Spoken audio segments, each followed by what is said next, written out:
2026년 8월 25일 화요일입니다.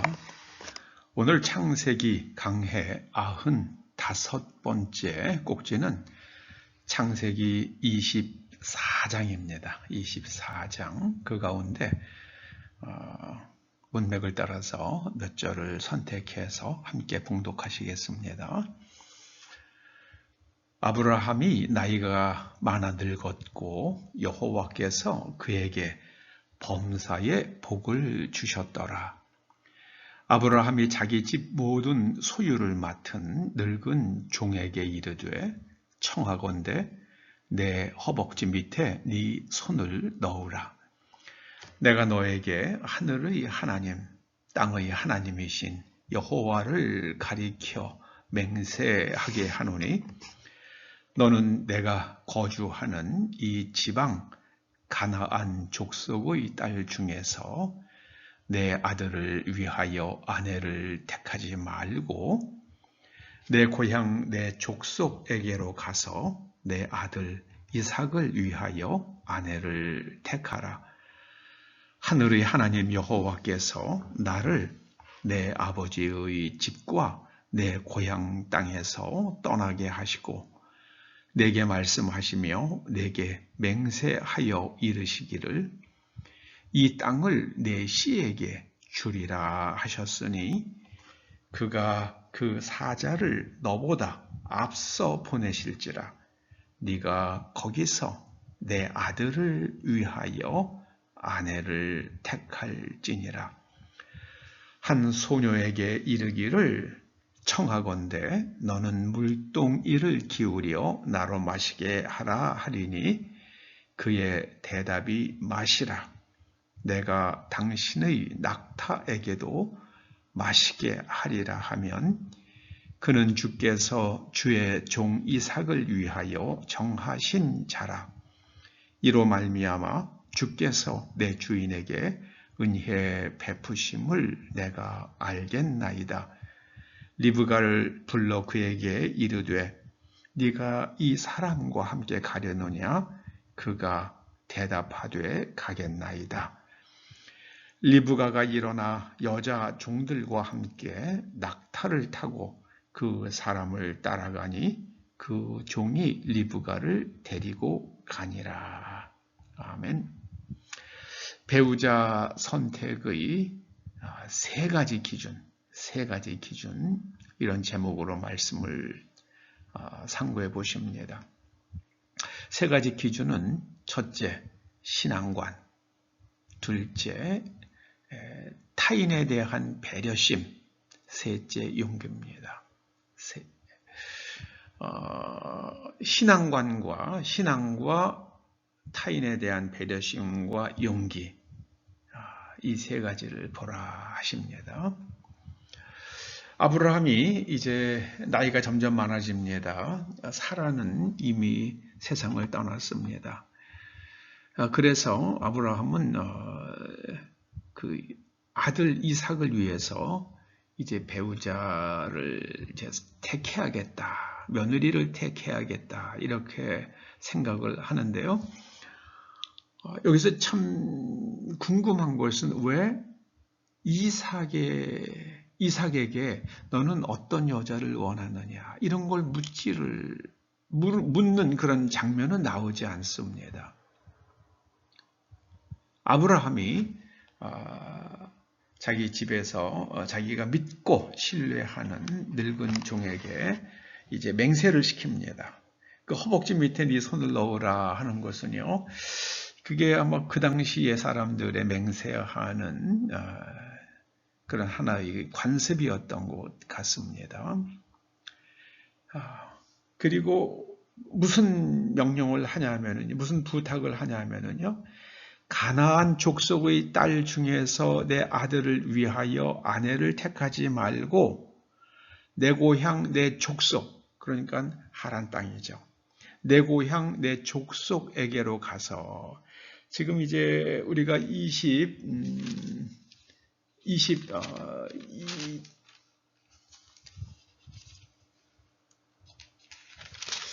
22장 마지막에 그 아브라함이 고향 이야기를 듣게 되죠.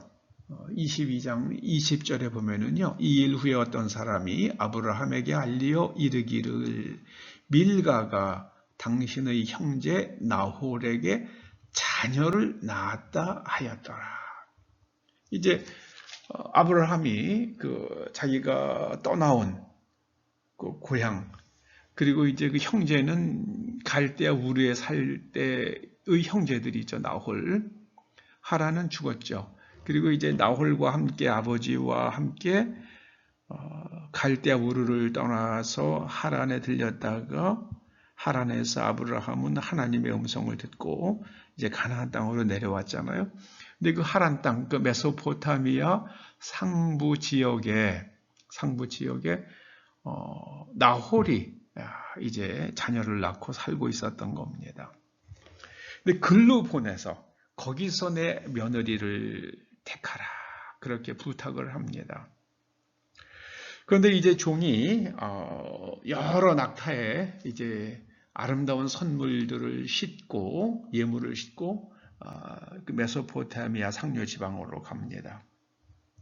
근데 그 메소포타미아 땅에 갔는데 그 어느 우물가에서 이제 피곤하니까는요, 낙타에게 물도 먹여야겠고 자기도 목이 말라서 물을 좀 먹으려고 그러는데요. 이때 그 동네 아가씨들이 물을 길러 우물로 나오는 것을 보면서 이 종이 이렇게 속으로 생각을 합니다.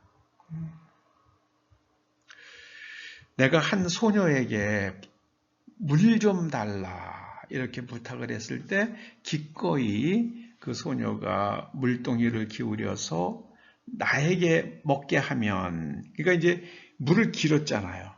여러분, 그 우물은요, 우리가 생각하는 것처럼 그렇게 한국은 우물이 굉장히 낮게 있으니까 이게 퍼 올리잖아요. 손으로 그냥 바가지로 퍼도 되는데 이 지방, 이 당시에 이 지방에서는 물을 얻으려고 그러면은 때로는 몇십 메타씩 깊이 파들어가야 돼요. 그러면은 이제 몇십 메타를 깊이 파들어가려고 그러면 우물이 좁아서는 안 되잖아요. 그래서 그때는 두레박 같은 거를 쓰지는 못했고요. 사람들이 크게 우물을 파는 거예요. 그리고 이제 그 중가장자리 계단을 만들어 가지고 계단을 만들어서 점점 이렇게 나선형으로 우물을 파들어 갑니다. 그럼 끝에 이제 물 수맥과 닿으면은 거기에 물이 고이겠죠. 그럼 이제 사람이 물을 기르려고 그러면은 그 계단을 갖다가 한참 내려가서 뭐 적어도 한 5층, 6층 깊이는 내려가야겠죠. 그걸 내려가 가지고 물을 떠서 물을 지고 올라와야 됩니다. 그래서 이제 여기서 지금 물동이를 기울여 나로 마시게 하라 하는 이 말이요. 한참 내려가서 물을 길어 왔는데 중간에 이 나그네가 나에게 물 좀 달라고 그럽니다. 그런데 어떤 아가씨가 물동이를 기울여 드세요 이렇게 하면 일단 1차 통과고요. 그리고 사람뿐만 아니라 내가 당신의 낙타에게도 마시게 하리라, 이런 배려하는 마음이요. 남이 부탁하지 않았는데도요, 그걸 미리 생각을 해가지고 그걸 베풀어주는 마음을, 베푸는 마음, 그런 마음이 있는 사람이면은 이삭의 아내감으로 손색이 없겠다, 이렇게 생각을 합니다. 그래서 이제 아브라함이 내 고향 땅에 가서 이삭의 며느리감을 찾아달라 부탁한 것은요, 그것은 신앙관이죠. 하나님을 아는 사람인가. 두 번째로는요, 다른 사람에 대한 적극적 배려심이 있는가.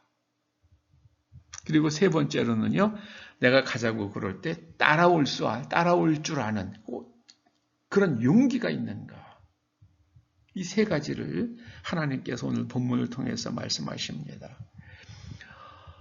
아무쪼록 이 말씀을 듣는 여러분들 가운데에 아들을 양육하시는 분이 있으시다면 이 세 가지 점을 늘 염두에 두시기 바랍니다. 며느리를 고르실 때에 하나님 믿는 신앙인인가, 그 내면 구조를 보는 거죠. 그리고 다른 사람에 대한 적극적 배려심이 있는가. 그 다음에 셋째로는 용기가 있는가. 하나님께서 주시는 지혜입니다.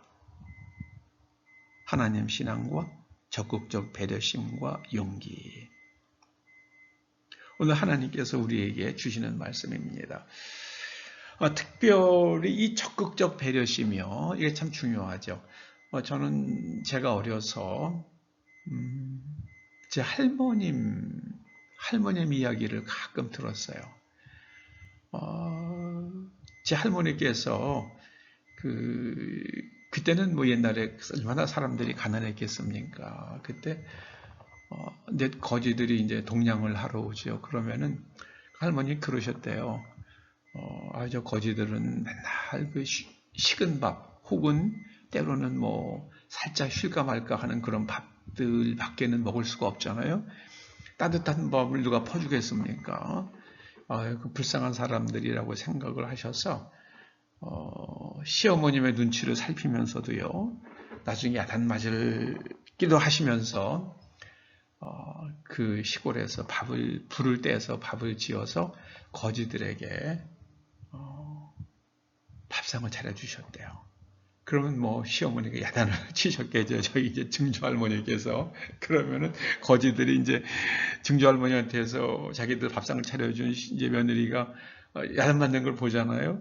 그래서 거지들이 나중에는 동네 거지들이 나중에는 저희 할머님 집에는 동냥을 오질 않았대요. 우리가 동냥하러 가면 또 더운 밥을 지어 상을 차려줄 거고 밥상을 차려줄 거고 시어머님한테 혼날 거니까 그렇게 안 왔대요. 거지들이 안 왔대요.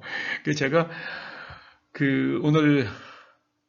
오늘 이 말씀을 보면서 그 할머니께서 그렇게 다른 사람에 대한 배려하는 마음이 있으셨다. 그리고 시어머니한테 혼날 거 뻔히 알면서도 그럴 배려를 다른 사람에게 배려를 해주는 그런 용기가 있으셨구나 하는 생각을 해봅니다. 아무튼 하나님께서 오늘 세 가지 말씀을 하세요. 신앙이 있느냐, 그 마음의 내면 구조죠. 그리고 다른 사람에 대한 배려하는 마음이 있느냐, 이기적이냐 아니냐죠. 이타심이 있느냐, 그리고 용기. 세 가지입니다. 기도하시죠.